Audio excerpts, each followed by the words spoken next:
On ABC 7:30, it is number 3 Miami on the road at Florida State. Florida State is a 4.5 point home dog. I believe this opened closer to 7.5. It has very slowly crept down now to 4.5. It was 5.5 this morning when I made our document. Yeah.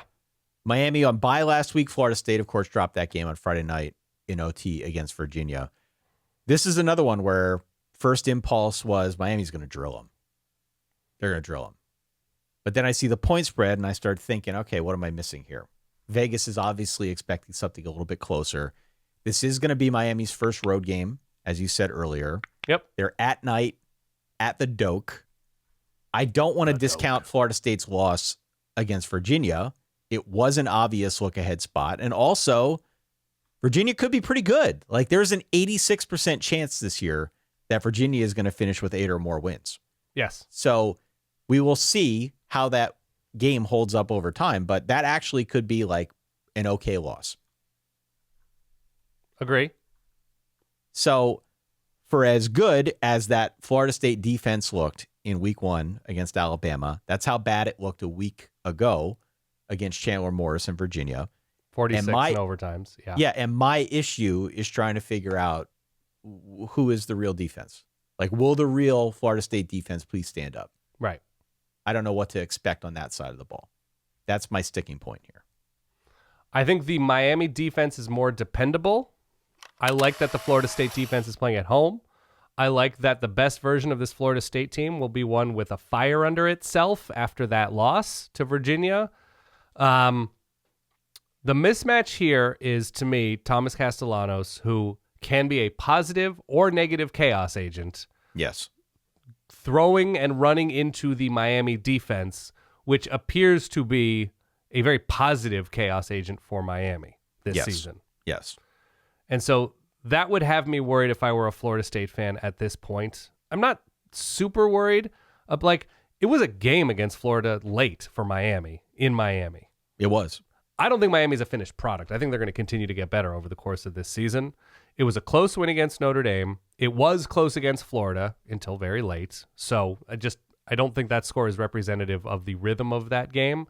I think Miami's the better team here. They are. I'm going to take the points, though. Yeah. I'm going to take a home dog Florida State. I think Miami wins this game close. I think it's going to be reasonably low scoring.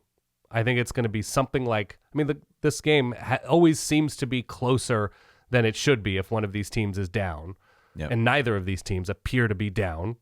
So something in the vicinity of 24-21, 23-20, something like that. I have Miami winning on the road.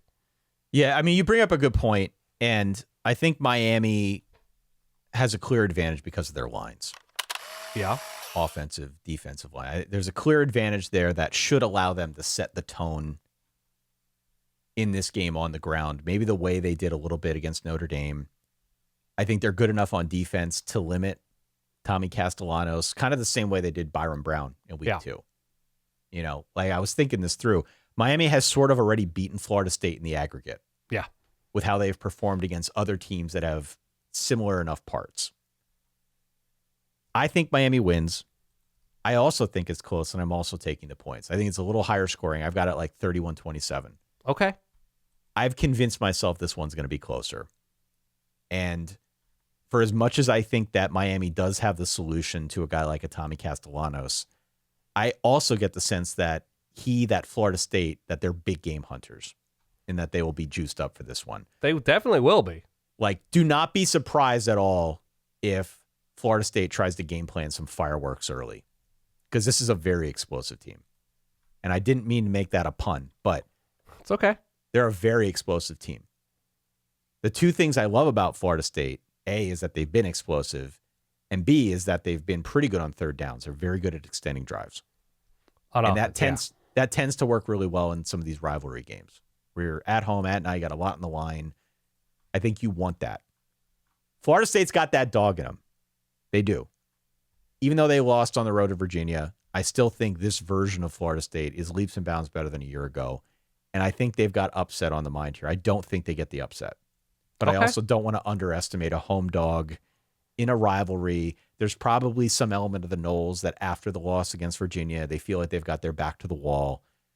I don't want to underestimate the desperate team at home at night that still is very explosive. So I'm going Canes. I like Florida State with the points. But Two barely. things to pay attention to as well. By the way, Nebraska fans complained about Tony White on third down last year. Florida State in the red zone on defense has been very bad. Yes. Situational defense in the red zone has not been great. Just something to pay attention to. It's a very small sample size, so it might not matter at this point. I'm also curious about what Miami looks like on a different part of the field when there are shot opportunities. Carson Beck pushing the ball downfield, right? I think Carson Beck can be excellent, but I'm saying, is that going to be a part of Miami's game plan against Florida State? Are they going to test Florida State deep? Are they going to test them long intermediate stuff, long passes? Is that something that Miami feels comfortable as part of their passing attack? Because it's sort of come and gone so far this season against good opponents, good defenses, and I was going to say defenses, a good defense probably in Florida. Likely, eventually, a decent defense in Notre Dame. We'll see. But that's an element of the Miami attack that I think is a little bit underdeveloped at the moment, and they've been very good. I would agree with that. But how well can they keep Florida State honest deep with Carson Beck and his rebuilt elbow and everything like that? Just something I'm curious about.